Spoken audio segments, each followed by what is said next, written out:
Hello everyone, I welcome you all to this amazing channel of Tech Gurus. So today we are going to study about sex determination in humans. Humans में sex का यानी कि gender का determination कैसे होता है, किस चीज पे डिपेंड करता है. Okay, so before starting the lecture I would like to inform you about the crash course which is ongoing in our offline center. So do join this and we will be teaching you the whole syllabus of maths and science, and our target is to complete it within 60 days, and along with that we are providing a test series that would give a proper analysis of your performance that will actually help you to boost your performance in the actual board exam. So do join us. So these are the phone numbers. We have our calling number, this is the WhatsApp number, and this is the address. So do reach us, do contact us. This is a very nice opportunity you shouldn't miss. So let's move to the topic, that is sex determination. Gender का determination, sex का determination कैसे होता है? So you should be knowing, आपको बहुत अच्छे से ये चीज पता होगा कि sex determination is totally dependent on the genes or the genetic content. It is totally dependent on the genetic content. So now let's understand how this happens. Okay, first of all, humans have 23 pair of chromosomes. Out of these 23 pairs, 22 are autosomes and only one pair is sex chromosome, which actively takes part in the process of sex determination. मतलब कि हमारे body में, हमारे body के हर एक cell में there are 23 pairs of chromosome. हम सबको पता है हमारे पास 46 pair of chromosome होते हैं.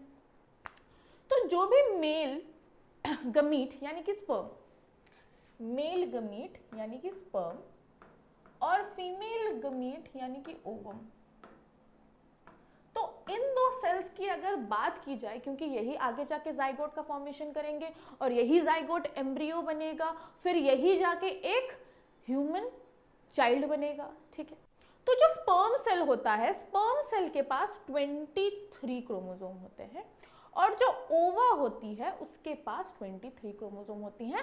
जब इनका फ्यूजन होता है तो हमें हमारा 23 पेयर ऑफ क्रोमोसोम मिल जाता है. अब अगर उन 23 क्रोमोसोम की बात की जाए तो उनमें से 22 क्रोमोसोम जो होते हैं उन्हें हम ऑटोसोम्स कहते हैं, and the rest one pair of chromosome is called as the sex chromosome, and that actually determines the gender, the sex of the child. Fine. Next, both male and female carry two sets of sex chromosomes. Both have a single set of chromosome. Male has one X and one Y sex chromosome which both are active. तो जो mail के पास यानी कि sperm जो chromosome का pair, जो sex chromosome का pair carry करता है, that is X and Y. और अगर ओवा की बात की जाए तो उसके पास होता है X and X. Fine. Female have both X chromosomes in which one is active. Fine. The XY sex determination system is found in humans. It is found in humans. साथ ही साथ it is found in mammals and in some insect and some plant species. All children will inherit an sex chromosome from their mother despite whether they are a boy or girl. Thus, the sex of the children will be determined by the type of chromosome inherited from their father. अब इसको समझते हैं. क्योंकि female जो mother, एक father होगा एक mother होगा, मदर से जो क्रोमोसोम का सेट आएगा वो तो दोनों सेम ही है ना, एक्स एक्स, वो तो डिटरमाइन नहीं कर सकता. जो फादर होता है, फादर से जो क्रोमोसोम आता है, that is X and Y, and that will actually determine the sex of the child. A child who inherits Y chromosome will be a boy, who inherits X chromosome will be a girl. जो X chromosome को inherit करेगा from the father, that will be a female child, and जो Y chromosome को inherit करेगा from the father, that will be a male child. A male semen holds approximately 50% of the Y sperm and other 50% is X sperm cells. Therefore, there are possibility that men have 3 or more children of a single gender, it is talking about the possibility कि क्या possibility है about the percentages, ठीक है। Now let's understand क्या होता है। Female है, एक मेल है, so from the male we are getting XY, ठीक है, और from the female we are getting XX, ठीक है। तो पॉसिबिलिटी मान के चलते हैं कि किसी एक स्पर्म सेल में X है, किसी में Y है, ठीक है।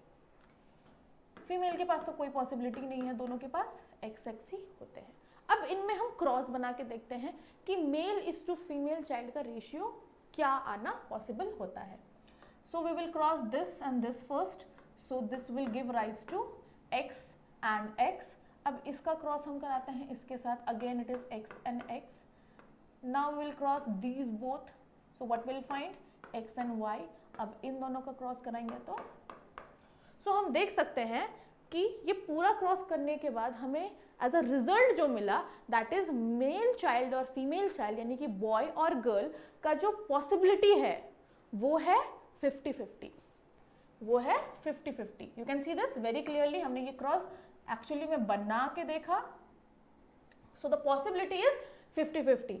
मेल चाइल्ड यानी कि boy is to girl, boy is to girl का जो पॉसिबिलिटी है वो 50-50 है, या आप कह सकते हैं 1:1 है। तो 50-50 पॉसिबिलिटी है कि या तो वो गर्ल चाइल्ड होगी या तो वो बॉय चाइल्ड होगा, ठीक है। And how this whole sex determination process works, तो ये आप समझ ही चुके हैं। आपको ये चीज भी समझ में आ गई होगी कि the sex of the child is actually determined through the chromosomes and specifically it is dependent upon the father पे डिपेंड करता है, बिकॉज फादर के पास जो है वो डिफरेंट सेट ऑफ क्रोमोसोम है। दोनों ही क्रोमोसोम सेम नहीं है, दोनों के क्रोमोसोम अलग अलग है, क्रोमोसोम का जो पेयर है उनके पास अलग अलग है। बट फीमेल के पास ऐसा कोई पॉसिबिलिटी नहीं है, उनका जो सेक्स क्रोमोसोम का पेयर है that is X and X, यानी कि वो होमोजिनस पेयर रखती हैं, और जो मेल है, जो फादर है, वो हेट्रोजिनस पेयर रखता है, ठीक है। सो देयर इज 50-50 चांसेस कि या तो एक बॉय चाइल्ड होगा या तो एक गर्ल चाइल्ड होगी। And this is how the whole sex determination process works, and there is equal contribution of both male and female, both male और female का equal contribution होता है और the process of sex determination and is totally dependent upon the genetic content, यानी कि sex chromosome पे ये totally depend करता है। कुछ और भी ऑर्गेनिजम्स होते हैं जिनमें ये इन चीज़ों के साथ साथ कुछ environmental factors भी डिपेंड करते हैं। So you will be getting every information in the NCERT itself. This was very important, so I explained it like in a very proper manner. So अगर आपको किसी भी तरह का डाउट आए तो do let me know in the comment section. अगर आपको ये वीडियो पसंद आए तो do hit the like button, do subscribe the channel, keep learning, keep growing, and do not forget to join our crash course. It's going to be very very beneficial for you. आपको बहुत फायदा मिलेगा इससे। एक बार ज़रूर हमारे यहाँ visit कीजिए and do just go through our classes. Thank you so much. All the very best.